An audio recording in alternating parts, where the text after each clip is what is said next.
सुदृढ शरीर आणि निरोगी मन ही मानवाची संपत्ती अशी शिकवण देणारी आपली भारतीय संस्कृती. आरोग्य ही संपत्ती जतन करण्यासाठी योग साधना अतिशय महत्त्वाची मानली जाते. याच अनुषंगाने तब्बल 15 वर्षांचा अनुभव असलेल्या फिटनेस ट्रेनर सई संघाई यांच्या द फिटनेस स्टुडिओच्या माध्यमातून शास्त्रोक्त योग साधनेचं प्रशिक्षण ते गेल्या 15 वर्षांपासून देत आहेत. तसेच गेल्या काही वर्षांपासून नवनवीन संकल्पना राबवून जागतिक योग दिन फिटनेस स्टुडिओच्या माध्यमातून त्या साजरा करतायत. भारतीय योग परंपरेचा प्रचार आणि प्रसार करण्यासाठी 2014 पासून दरवर्षी 21 जून हा दिवस जगभरात जागतिक योग दिन म्हणून साजरा केला जातो. आपली संस्कृती जपावी, तो वारसा पुढच्या पिढीपर्यंत पोहोचावा, याच निमित्तानं सई संघाई यांचा द फिटनेस स्टुडिओ आणि जनहितार्थ फाउंडेशन नाशिक यांच्या संयुक्त विद्यमाने योगोत्सव साजरा केला जात आहे. आणि या योगोत्सवाचे वैशिष्ट्य म्हणजे पारंपरिक वेशभूषा परिधान करून योगासनं करायची. अशा पद्धतीनं योग दिन साजरा केला जाणार आहे. पारंपरिक वेशभूषेतही योग किती सहजतेने करता येतो याचं प्रात्यक्षिक आपण बघू शकता.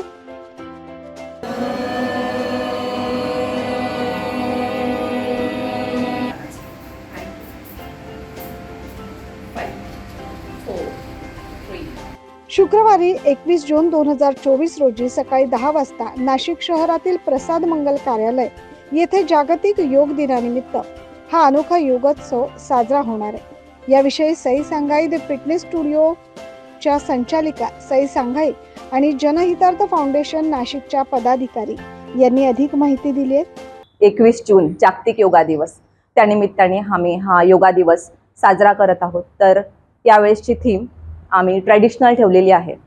नेहमी आपण योगा करतो त्यावेळेस आपण वेस्टर्न आउटफिट यूज करतो आणि बऱ्याच जणांना असं वाटतं की ट्रॅडिशनल आउटफिटमध्ये योगा करायला जमणार नाही.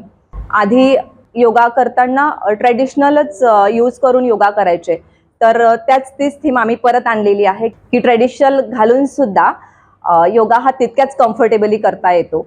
येत्या 21 जूनला सकाळी 6 वाजता प्रसाद मंगल कार्यालय येथे वेशभूषा ही पारंपरिकच असली पाहिजे. मग तुम्ही पंजाबी ड्रेस घालू शकता, त्यात तुम्ही नऊवार घालू शकता, पैठणी घालू शकता किंवा साधी साडी घालून आलात तरी चालेल, परंतु वेशभूषा ही पारंपरिक असायला पाहिजे. त्या दिवशी आपण एक दिवस आपण ट्राय करणार आहोत की पारंपरिक घालून सुद्धा आपण योगा हा एकदम व्यवस्थित आणि कम्फर्टेबली करू शकतो. आणि जेंट्सनी धोती कुर्ता किंवा कुर्ता पायजामा घालून यायचंय. सकाळी 6 वाजता प्रसाद मंगल कार्यालय येथे. ह्या दिनाचं वैशिष्ट्य म्हणजे यावेळेस आम्ही पारंपरिक वेशभूषा परिधान करत हा दिन साजरा करणार आहोत.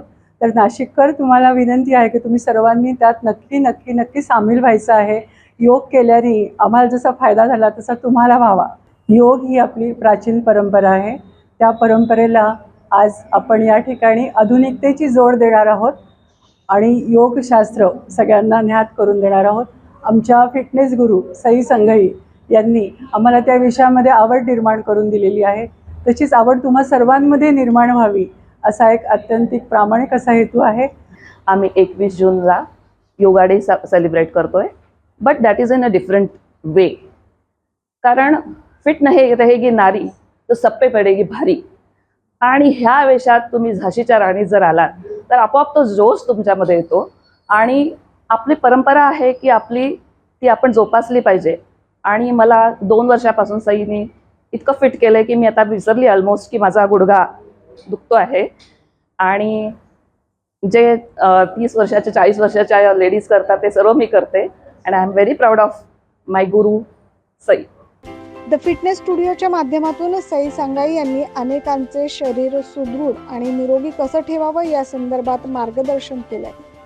लोकांना त्यांचे अतिउत्तम रिझल्ट देखील मिळालेत. सोबतच वजन कमी करणे आणि पॉवर योगा याचे स्पेशल सेशन्स त्या घेतात.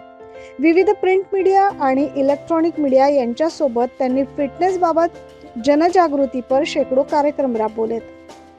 फक्त भारतातच नाही तर परदेशातील क्लायंट्सकडून ऑनलाईन पद्धतीनं त्या योग साधना आणि फिटनेसचे धडे गिरवून घेत आहेत. तरी सर्व नाशिककरांनी योग दिनानिमित्त आयोजित केलेल्या या योगोत्सव 2024 साठी पारंपरिक वेशभूषेत हजर राहावे असं आवाहन सई सांगाई आणि जनहितार्थ फाउंडेशन नाशिकच्या पदाधिकाऱ्यांच्या वतीनं करण्यात आले. 9 न्यूज महाराष्ट्रासाठी सुनीता चौहानसह योगेश सोनवणे.